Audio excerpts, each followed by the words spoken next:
Por favor, Ana. Vamos lá, então. O Stephen está lançando um livro chamado Odisseia Brasileira, que fala ele retrata várias situações do cotidiano aqui do Brasil, histórias que estão ligadas à Amazônia, principalmente, né, a conflitos que acontecem naquela região. Fala um pouco mais aqui para o nosso ouvinte, Stephen, no que você baseou o seu livro. Quem comprá-lo para ler vai encontrar que tipo de narrativa por lá? Certo, eu morava há muitos anos no Brasil, tenho 40 anos de ligação. Eu achei importante destacar a importância dos heróis e heroínas desconhecidos do Brasil tentando resguardar a floresta tropical e também de promover a justiça social lá no norte. Eu fui lá quando eu trabalhava no Banco de Boston, e esse livro tenta enfocar sobre os heróis e heroínas desconhecidas, alguns dos quais vão aparecer na nossa leitura na Iguatemi Travessa esta quarta-feira, desculpe, às 19 horas. Quarta-feira, 19 horas, o lançamento do livro. É isso, Stephen? Certo. A quarta, na Iguatemi Travessa, às 19 horas, vamos lançar a Odisseia Brasileira em São Paulo e vai aparecer também alguns dos heróis e heroínas destacados no livro que tenta resguardar a floresta tropical, o povo indígena e também a democracia frágil às vezes. Isso em São Paulo, né? O lançamento no Rio de Janeiro já aconteceu nessa última semana. No meio da próxima, agora quarta-feira, 7 da noite, o lançamento em São Paulo. Diga aí, Zaidan. Stephen, você traz um livro que é ao mesmo tempo ficção e reportagem, uma profunda reportagem sobre a Amazônia, ou sobre parte da Amazônia. A Amazônia é um mundo, né? A Amazônia é legal, ocupa metade do território brasileiro. E ainda há a Amazônia peruana, boliviana, venezuelana, da Guiana, do Suriname, do Equador. É um mundo fantástico, diverso, mas também com muitas fragilidades, né? Até por essa diversidade toda, por essa riqueza toda. Como é que foi isso? O que deu mais trabalho? A parte ficcional, aquilo que você buscou ali encaixar personagens, ou a reportagem, a transmissão para os leitores da realidade da Amazônia? Certo. O que eu fiz, Cláudio, que entrevistei mais de 100 brasileiros em todas as partes do Brasil. Eu catei as histórias confidenciais deles, depois eu coloquei e condensei dentro de um livro que corre como um thriller tropical, de agosto 2021. Toda a ação se realiza em agosto 2021. Apesar que eu tenho que mencionar que quando eu trabalhava no Banco de Boston, fiz um empréstimo lá no Jari. Então, muita da ação acontece em Jari, que resultou em desmatamento. Então, de uma forma, esse livro é um livro de odisseia, quer dizer, você vai viajar no Brasil todo nessa aventura, e também de redenção da minha parte, de pedir desculpas e fazer algo bom para o povo brasileiro. Por isso, eu escrevi o livro para dar o meu legado a esses heróis e heroínas do Brasil. E quando você fala em heróis e heroínas, de quem a gente está falando? Quem são esses personagens, Stephen? Dá um exemplo para a gente. Ok. Uma pessoa é um repórter lá de Belém, que se chama Lúcio Flávio. Ele tem batalhado pela floresta tropical contra os invasores, os garimpeiros ilegais, os madeireiros ilegais. Mas ele tem sofrido, ele tem sido pressionado até atentado de morte contra ele. Então, ele é um herói que ainda existe lá em Belém. Outro herói é Verinha, lá de São Paulo, de Paraisópolis. Ela é uma assistente social que tenta fazer o bem-estar pela comunidade dela. Ela também enfrenta traficantes para fazer o trabalho dela.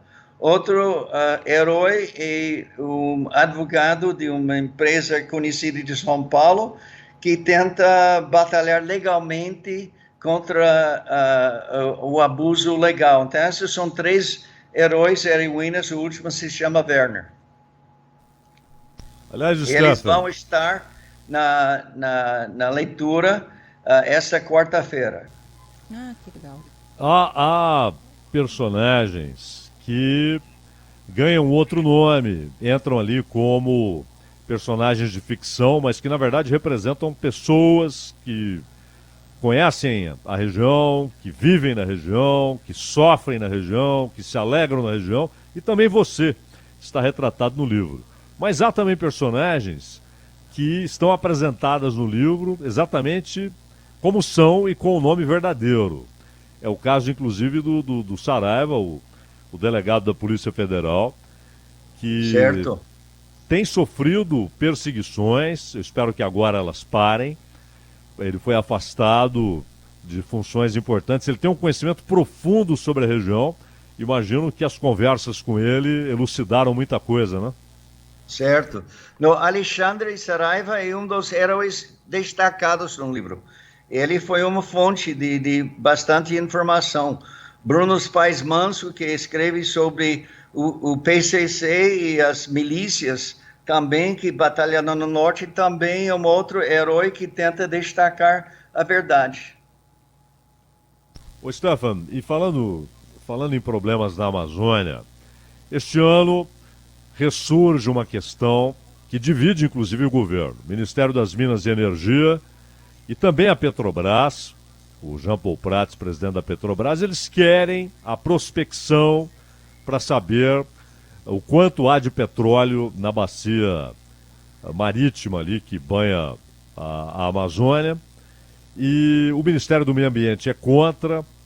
O IBAMA tem se manifestado claramente contrário, mostrando que há muitos riscos que podem trazer problemas definitivos, talvez insolúveis para a Amazônia, até porque você não controla as correntes marítimas, e alegando que não há respostas suficientes da Petrobras para as preocupações ambientais. No Equador, a Petroequador fez um acordo com os guaranis para exploração de uma área e prometeram mundos e fundos, disseram aos indígenas guaranis que eles ficariam ricos porque eles seriam beneficiados com a riqueza produzida.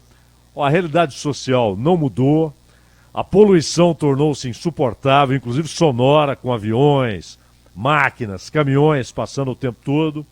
Que riscos você vê nessa iniciativa da Petrobras e como o povo da região olha esse tipo de coisa? Eu acho tem que tratar com muita cautela o impacto do petróleo. Vocês sabem, na Alasca, também nos Estados Unidos, temos tido esse desafio. E apesar que a lei lá é bastante forte, sempre tem desvios de petróleo. Então tem que ter um consenso regional entre a lei, entre os petroleiros e os residentes, para levar a cabo um acordo certo e confirmado. Esse que eu sugeri, que tem todas as partes envolvidas para chegar a uma conclusão certa para a região. Eu quero destacar também um prefeito lá do Pará, no passado, Adnan, que fez um acordo junto com fazendeiros, com madeireiros e com os camponeses e os ecologistas para criar um consenso. Eu acho esse é o modelo para frente no norte e criar um consenso com todas as partes envolvidas. Pois é, mas ao mesmo tempo, eu não sei se o Zaidan concorda com isso, você também, Stephen, há quem defenda que não há outra maneira de você garantir a sustentabilidade, principalmente para essa população que segue dessa maneira, com promessas de que investimentos ali seriam feitos, de que a exploração se reverteria em dinheiro para essas famílias pobres que vivem nessas regiões, e esse dinheiro não chegou e a gente está vendo as áreas sendo degradadas. Mas há quem defenda que não há outro caminho, não há outra maneira, porque senão esses povos vão seguir isolados e a exploração vai continuar sendo feita, mas de maneira ilegal, como a gente viu agora há pouco acontecendo, por exemplo, no território dos Yanomami, trazendo também um prejuízo gigante para essa população, principalmente a indígena nesse caso, e também para o meio ambiente nessa área. Na sua visão, de uma maneira bem honesta e direta, Stephen, tem como fazer esse equilíbrio? Por que essas últimas tentativas não deram certo? O que a gente tem que fazer para corrigir esse rumo agora? Eu acho encontrar uma pessoa que tem o interesse do bem social, que está envolvido com a população no longo da Amazônia é importante. Eu quero destacar um outro herói, se chama Sérgio Amoroso. Ele é o diretor-presidente do Grupo Jari, que tem feito um belo trabalho lá no norte, envolvendo todo mundo envolvido, sobretudo os residentes.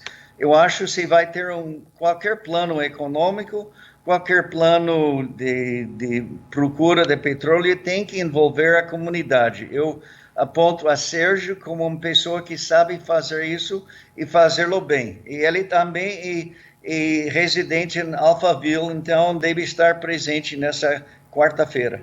Legal. Stephen, português e inglês. Você escreve nos dois idiomas, né? E o português é uma língua muito rica, né? Uma língua com uma capacidade de expressar pensamentos e sentimentos que é realmente muito peculiar. Como é que você tem um prazer especial em escrever em português? É muito diferente de quando você escreve seus textos em inglês?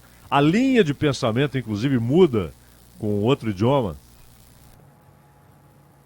Bom, os meus instrutores em português foram aqui do Brasil, então eu devo o meu português, o nuance, a bossa nova que eu tenho na minha língua por causa do povo brasileiro. Então, é por isso que eu escrevi o livro e eu sinto bem que está em português. Às vezes, meu sotaque americano ataca, mas os paulistanos vão me corrigir. Eu estou contente com isso. Nossa, mas o seu português é perfeito, Stephen. Dá para entender absolutamente tudo. É um português ótimo, viu? Quanto a isso, fique tranquilo, porque todos vão te entender no evento em São Paulo, inclusive.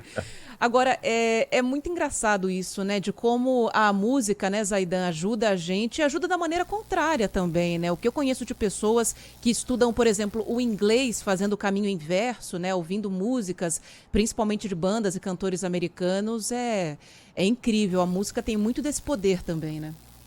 Certo. Claro. O livro tem também as músicas de Tom Jobim, para dividir o livro. O primeiro é a Felicidade, a segunda parte começa com Matita Peré. Eu até cantei para uma onça o samba de Jobim para me salvar. Esse também está no livro, está de fato, tristeza não tem fim, felicidade sim. Você cantou para uma onça? Pois é, esse é no prólogo do livro, esse baseado num encontro verdadeiro lá no Jari, quando eu era um estagiário jovem e eterno. Você não pode adiantar essa pra gente, isso Stephen? Que eu ia pedir, só esse pedacinho do livro, vai, porque a gente está muito curioso. Tem que curioso. ler o prólogo. Puxa vida. Deixar a curiosidade. Mas é uma língua muito rica, né? O português é um idioma muito rico, né, Stephen? Exatamente. Exato. Eu fico muito agradecido de poder conhecer o povo e até a onça lá na Amazônia e o povo todo do Brasil, que eu amo muito. Agora, Vamos saber, então, como é que foi essa história, hein, Ana? Ele cantou Tom Jobim para uma onça. Eu tô curiosíssima e vou ter que ler o livro. A gente tentou tirar aqui, viu, o Zaidan, para o nosso ouvinte, mas acho que a gente vai acompanhar o lançamento em São Paulo, na quarta-feira, e aí a gente já aproveita e descobre essa história também. Agora, o Stephen, esse é o terceiro livro, né, que você escreve. Então, dá para a gente dizer que é uma carreira como escritor que é relativamente nova na sua vida, né? Certo. Como que foi essa migração para se tornar um autor e que tipo de conselho que você daria para quem tem vontade também ou tem muita história, muita vivência, como é o seu caso, e deseja colocar isso num livro? Primeiro, para ser escritor, você tem que ter um motivo e o porquê escrever. Tem que ter uma história a contar. Meu primeiro livro, que em português seria traduzido No Precipício, uma Odisseia, foi baseado nas minhas experiências na cruzilhada da vida. Então, eu toquei nos eventos importantes da minha vida e tentei explicar o porquê e como que eu escolhi certos caminhos na vida. Essa foi o primeiro livro e foi incentivado por meus colegas da universidade lá em Seattle, que disseram que eu vivia uma vida interessante no Brasil e tal, por que não escrever? Então, eles me incentivaram, e minha mãe também tinha guardado todas as missivas de Natal que eu escrevia por quase 30 anos. Esse foi a base do livro. Então, esse foi o passo inicial. Então, como escritor, você tem que ter uma razão de escrever algo diferente que vai ser de interesse para o povo em geral. Por isso eu comecei assim. Legal. Ô, Stefan, nessa viagem de Ulisses, né? Nessa odisseia formidável, por um país formidável que é o Brasil, tão distinto, tão heterogêneo, né? Qual foi o maior impacto que você teve nesse andar pelo Brasil, nessas personagens todas que o Brasil te apresentou?